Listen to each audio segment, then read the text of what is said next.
Just was thinking that. Do you want me to take this, or you want me to have it? Yeah. Yeah.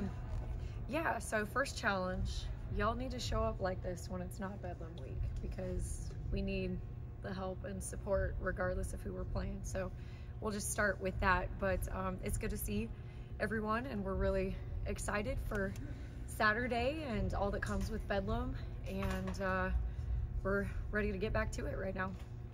As you've gotten kind of a little bit more accustomed to Bedlam, has it changed at all with your mindset and approach to it, and maybe just what you expect? I wouldn't say it's changed. I think, no one can really understand it until you've gone through it and you've been a part of it, and getting to go through it, not just with women's basketball, but, football and wrestling and just seeing all the different sports. I think the understanding is deeper, but I think the mindset's still the same. You mentioned the other sports, having gone through it there. What did that teach you? Just how much it means to our university, how much it means to our fan base, and just the pride that we have here at Oklahoma State. I think that's probably the biggest thing. I know you don't really have a game plan yet or anything, but first of all, have you been able to talk to the girls that haven't been a part of Bedlam yet and kind of explain that rivalry and anything like that? Like Quincy said, she's not from here. She's never played in a Bedlam game, whereas Staley is from here but hasn't played as well. Right. I think the best teacher that we had was our football game, because it was here and, of course, went really well for us. And the majority of our kids were at that game. And let's see, that game was on a Saturday. We practiced the next Monday. We actually started off practice just by, showing the football stadium after the win, and just explaining to them how much it really means. And they felt it.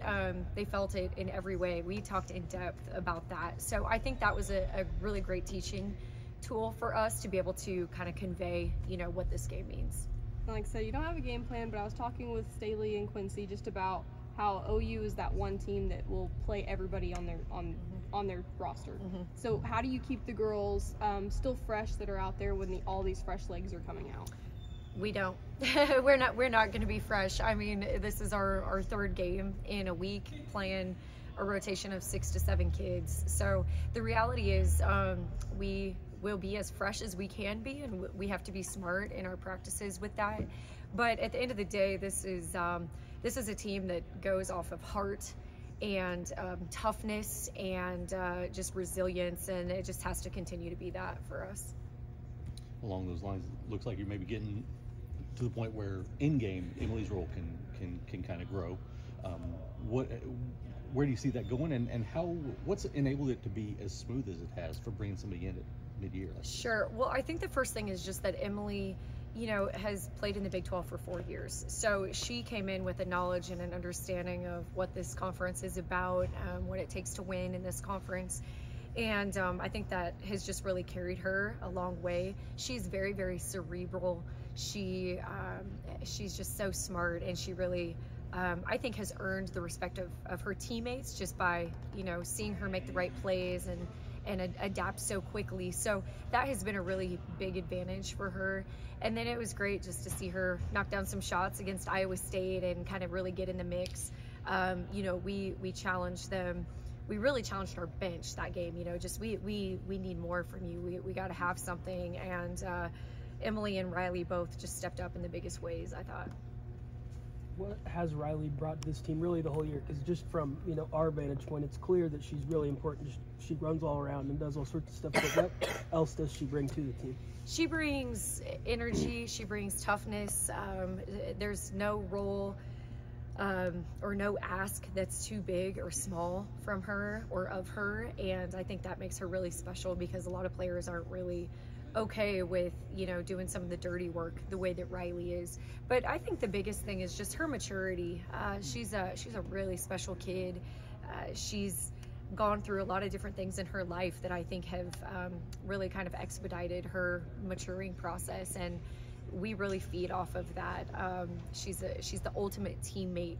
There's just, again, nothing that you could ask of her that she's not willing to do, and I think that passion is really infectious to everyone around her. Aside from Bedlam, just the bringing in the addition of Staley Hurd, and we've talked about it in post game stuff, but what she has done, you say all the time, Staley Hurd is different, and the way that she's been brought up by her parents in a basketball mentality. What do you think about Staley Hurd? Staley Hurd is she's just a really special person. First of all, everything that you see coming out in her game is really just because of who she is inside, and that's a person who's selfless. That's a person who has an elite work ethic. I remember recruiting her, and it was like a Monday morning. She had been in a tournament, across the country. They drive everywhere, of course. And I called her on a Monday, and she didn't get back to me till like Tuesday. And when she got back to me, she said, "Sorry, Coach, I had to get up early yesterday morning because I was mowing lawns." And I just think that is Staley in a nutshell. I mean, the kid just, she works so hard, and she's so blue collar. She's also very selfless, an amazing teammate, and just has a love for competition. So I think that really comes out in everything that she does, and you see that, in the ways that we've asked her to have different roles. So whether it's play the point guard, whether it's guard in the post, whether it's guard the other team's best offensive player or rebounder, there's no challenge that we've given her that she hasn't really stepped up and taken. And I just think that's special, that's rare. And Staley is just the poster child for what we want cowgirl basketball to be about. She mentioned also she's going to have this big crowd here for Bedlam, but in the past she has also, and her parents always sit right there by your bench. What do you think about her parents and the way that they've kind of raised her as well? Well, they're the ultimate competitors, and so everything that I just said about Staley, they raised her to be that way. So I think it's just really great to find a family that has alignment with the things that we're about here at Oklahoma State, and just kind of that blue collar underdog mentality that's not afraid of anything and doesn't back down. And so I no doubt about it, I mean, they have everything to do with who she is. And I never have got to see them play, but that's what I heard, that they both, I mean, Lila, her mom was an amazing player, and her dad was as well at Tulsa. And so I think we just get to see, the fruits of their labor. And I need to watch some game film, because I've heard that it's very comparable to Staley, especially her dad, Tony. So yeah, just props to them, and just raising such a special young lady. I'll try to find some for you by Saturday. Could you recognize her, especially the competitiveness, before she got here, or did seeing it in person really kind of change your view of that? Well, I think, recruiting in high school, kids like Staley, things just kind of come easy to them. And so while I did see it, and I saw it really, I saw it, of course, in basketball, but I saw it in the fact that she was involved in so many other sports, and she wasn't just going out there just to do it. She was winning, right? So if it's a track race, she's going to win it. If it's volleyball, she wants to win. That's where I really saw just that she was different in that realm.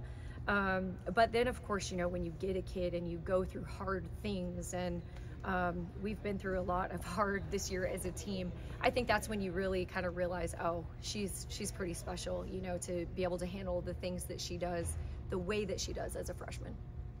What are your thoughts on the support crew that follows her? I know her mom gets a whole bunch of people here. What are your thoughts on that? Well, it's amazing, and I mean, that's why we want to keep Oklahoma kids in Oklahoma, because that's the type of support that you're going to get. And it does make a difference, for us to be able to have that many fans here, and I know for her to be able to have so many loved ones in the stands. And again, just to show other recruits and Oklahoma kids, if you stay home, this is the type of support that you're going to get. With OU going to the SEC, this could be the last time. I guess, what are kind of your views on the rivalry, it continuing? Do you want it to continue, things like that? I haven't really put much thought into it.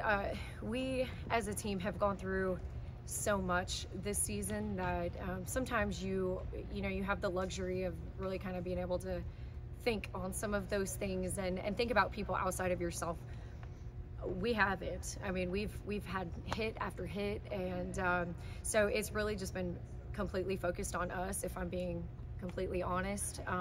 We got to take care of, you know, our own, and I am thankful for a staff right now that's helping me and helping our team do that. But we're just really focused on us and feel that, you know, if we're at our best and we can get healthy, then we can compete with the best of the best and just take it one game at a time, and Saturday will be no different. Do you expect Hannah to play Saturday? That is still day to day. We're still up in the air on that one. Not sure. Anything else?